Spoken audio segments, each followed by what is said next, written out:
je vais vous montrer comment vous pouvez utiliser votre base de connaissances pour répondre à un ticket client.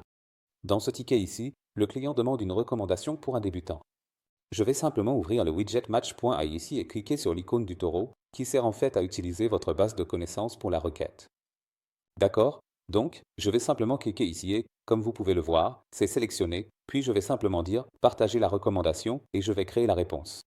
Maintenant, ce que fait l'IA, c'est qu'elle utilise une base de connaissances et combine la question du client avec l'invite que vous lui avez donné, puis elle va générer une réponse pour vous. Et voilà. Elle a créé une réponse à partir de votre base de connaissances. D'accord? Donc, je vais simplement lire ceci et, si cela me semble correct, je vais cliquer sur Coller pour modifier. Maintenant, je vais vous montrer la deuxième façon d'utiliser votre base de connaissances pour créer une réponse. D'accord?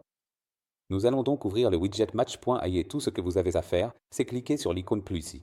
Il est indiqué Ajouter un article du centre d'aide. Cette méthode vous permet en fait d'utiliser un article spécifique du centre d'aide lorsque vous répondez à un ticket client. Je vais donc chercher un article et appuyer sur Entrée, et voilà. J'obtiens les résultats de la recherche et je vais utiliser cet article du centre d'aide ici. Donc, il affiche vos tickets, macro et articles du centre d'aide. Je vais utiliser cet article qui est recommandé ici. D'accord? Et je clique ici, j'enregistre, je partage la recommandation, puis je clique sur Créer une réponse. Et voici la réponse. L'IA m'a donné la réponse complète à partir de l'article du centre d'aide que j'ai choisi. Très bien, et si cela me convient, je vais simplement cliquer sur Coller dans l'éditeur.